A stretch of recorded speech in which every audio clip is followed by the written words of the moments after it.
नमस्कार साथियों। Three idiots के रैंचो या फुंगसुक वांगडू अभी सुर्खियों में हैं। सोनम वांगचुक का नाम आप लोगों ने सुना होगा। सोनम वांगचुक अभी आमरण अनशन पर बैठे हुए हैं और उनका मानना है कि लद्दाख की पूरी आबादी उनके समान ही ये चाहती है कि लद्दाख को पूर्ण राज्य का दर्जा दे दिया जाए। जो यूनियन टेरिटरी है यानी केंद्र शासित प्रदेश का जो उसका दर्जा है वो हटाया जाए और पूर्ण राज्य बना दिया जाए लद्दाख को।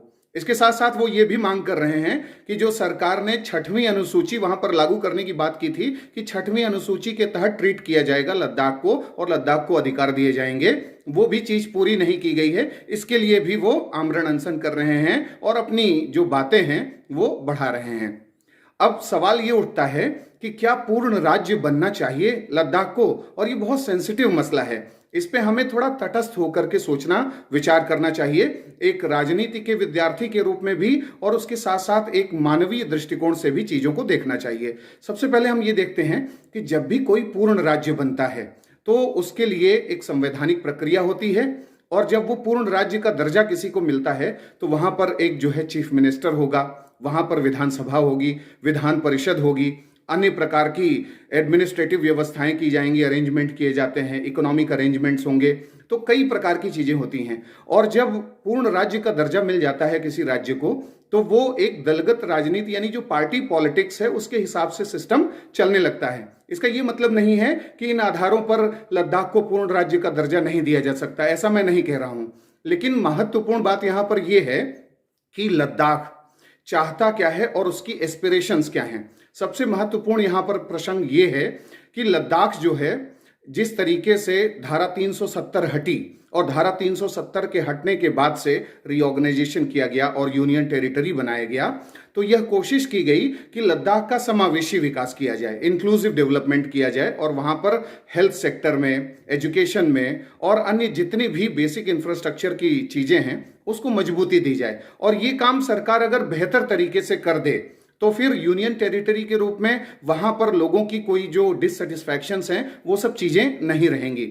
सबसे महत्वपूर्ण ये भी मुद्दा है कि अगर सरकार लद्दाख में, लेह में, कारगिल में, इन सब क्षेत्रों में एम्प्लॉयमेंट जनरेशन बेहतर तरीके से करती है, वहां जो बुनियादी आवश्यकताएं हैं उनकी, जो उनको पॉलिटिकल कुछ ऑटोनॉमी चाहिए, कुछ चीजें चाहिए, उन सब चीजों पर बहुत बारीकी से विचार करते हुए उन्हें वो चीजें प्रदान अगर की जाएं तो शायद पूर्ण राज्य के दर्जे की मांग नहीं आती।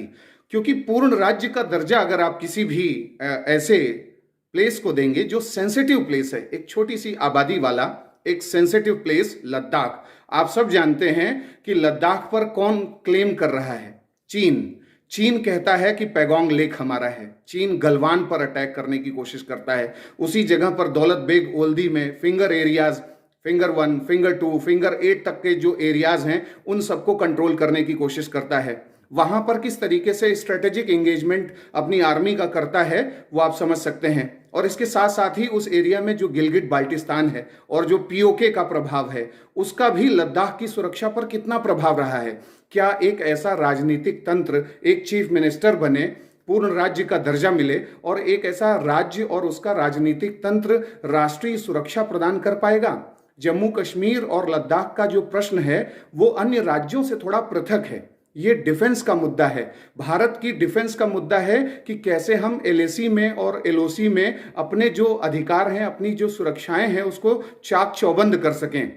तो कहने का मतलब ये है कि सोनम वांगचुक ने जो कुछ बातें उठाई हैं वो बातें गलत नहीं हैं। उन्होंने कहा कि यहाँ की आबादी भोली भाली आबादी है, यहाँ के ग्लेशियर्स पिघल रहे हैं, उन ग्लेशियर्स को प्रोटेक्ट करने की कोशिश नहीं की जा रही है, यहाँ के संसाधन बहुत रिच हैं, उन संसाधनों का बेहतर तरीके से अगर इस्तेमाल किया जाए तो लद्दाख के लोगों की बहुत सी आवश्यकताएं, जरूरतें पूरी हो सकती हैं। तो सरकार को इस दिशा में कार्य करना चाहिए। अगर वहाँ पर नेचुरल ब्यूटी है, वहाँ के लोग भोले भाले हैं, वहाँ पर ग्लेशियर्स पिघल रहे हैं या इकोसिस्टम को प्रोटेक्ट करना है, तो ये केवल एक आधार नहीं है कि पूर्ण राज्य का दर्जा दे दिया जाए जिसको बेस बना करके ये बात करते हैं। तो मूल रूप से ये प्रश्न उठता है कि अगर लद्दाख को पूर्ण राज्य का दर्जा दे दिया जाता है तो हमारी सिक्योरिटी क्या हैम्पर हो सकती है। ऐसा नहीं है कि भारत सरकार ने पूर्ण राज्य नहीं बनाए हैं या पूर्ण राज्य का दर्जा बहुत से अलग अलग समय में राज्यों को नहीं दिया गया है। हमने मेघालय को भी, मेघालय के बाद जो अरुणाचल प्रदेश है, मिजोरम है, सबको पूर्ण राज्य का दर्जा एक निश्चित समय में दिया। उन्हें सिक्स शेड्यूल के तहत जो है ऑटोनॉमी भी दी। लेकिन अब मुद्दा ये है कि लद्दाख में हम उसकी आइडेंटिटी को किस तरीके से बनाना चाहते हैं, किस तरीके से राष्ट्रीय सुरक्षा के प्रश्नों को सुरक्षित करना चाहते हैं ताकि वहां पूरा एक समावेशी विकास का तंत्र भी विकसित हो और उसके साथ साथ सुरक्षा से भी कोई कंप्रोमाइज ना हो। तो इसलिए मुद्दा ये है, मेरा अपना मानना ये है कि अगर समावेशी विकास के लिए बिल्कुल एक बेहतर पॉलिटिकल कमिटमेंट के साथ सरकार कार्यवाही करती है, वहां के लोगों की आवश्यकताओं को पूरा करती है और उन्हें एक लिमिटेड ऑटोनॉमी, बहुत बड़े लेवल पे ऑटोनॉमी, क्योंकि जब पूर्ण राज्य का दर्जा दिया जाता है या कोई पृथक होने की बात करता है तो फिर वो ग्रेटर ऑटोनॉमी हो जाती है। तो जितनी जरूरी चीजें हैं वो सब दी जा सकती हैं। पूर्ण राज्य का जो दर्जा है या उसकी मांग को मानने का मतलब है कि भारत के तमाम और हिस्से हैं जहां पर ये माना जा रहा है, तो क्या एक और स्टेट रीऑर्गेनाइजेशन कमीशन का निर्माण होगा और इस बात पर विचार होगा कि इन्हें, इन सबको राज्य का दर्जा दे दिया जाए। डॉक्टर अंबेडकर तो कहा करते थे कि 50 राज्य बनने चाहिए और छोटे छोटे राज्य होंगे तो डेमोक्रेटाइजेशन होगा, डिसेंट्रलाइजेशन होगा, लोगों को अधिकार मिलेंगे, ये सारी चीजें होंगी। ये बात सही है, भारत जैसे देश में ये बेहतर भी है। लेकिन हमें कुछ ऐसी चीजों को देखना है जो पूर्व निर्धारित शर्त हैं, यानी सुरक्षा का मसला। आप अरुणाचल प्रदेश में ऐसे ही कोई बड़ा निर्णय नहीं ले सकते कि कोई अधिकार मांग रहा है और हम सुरक्षा के साथ कंप्रोमाइज कर दें। तो लद्दाख की जो नीड है वो समावेशी विकास की है, वो पॉलिटिकल जो उसको डेवलपमेंट की चीजें हैं वहां पर, वो एक ऐसे समय में हो सकती हैं जब हम अपने बॉर्डर एरियाज को एकदम सिक्योर कर लें। और हरियाणा, ये नहीं है कि वो हरियाणा है, बिहार जैसा मुद्दा है या मध्य प्रदेश का मुद्दा है, वो लद्दाख है, वो कश्मीर का क्षेत्र है, पीओके के रीजन में जो है स्थित है। इस तरीके से हमें इस प्रश्न को देखना चाहिए और राष्ट्रीय सुरक्षा को सुनिश्चित करने के लिए जो जरूरी प्रावधान है, जो जरूरी कदम है, उसे उठाना चाहिए। तो साथियों, आपका इस पे क्या विचार है? क्या लद्दाख को पूर्ण राज्य का दर्जा दिया जाना चाहिए या लद्दाख की जो जरूरतें हैं केंद्र शासित राज्य के रूप में ही पूरी हो सकती हैं? और केंद्र शासित प्रदेश जो बनाए जाते हैं उनका भी तो रिलेवेंस होता है। ऐसा नहीं है कि यूटीज का बेहतर प्रशासन नहीं होता, वहां शांति और सुरक्षा स्थापित नहीं होती। राष्ट्रपति को तो हमारे यहाँ अधिकार दिया गया है कि वो एडमिनिस्टर करेगा।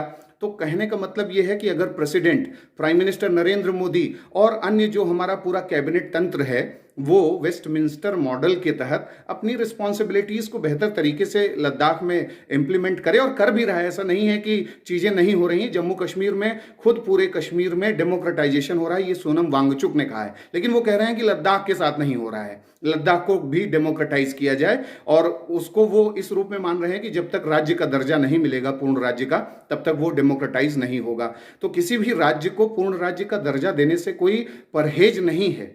सरकारें सोचती हैं, विचार करती हैं और करती भी हैं। लेकिन जो, जैसा कि मैंने आपको पहले बताया, मूल प्रश्न है कि हमारे देश में सबसे प्राथमिक चीजें क्या हैं। ठीक है, तो इस तरीके से हम जानना चाहेंगे कि आपका क्या विचार है। आप हमें कमेंट बॉक्स में बताएं। अगले कार्यक्रम के साथ जल्दी हाजिर होंगे। नमस्कार।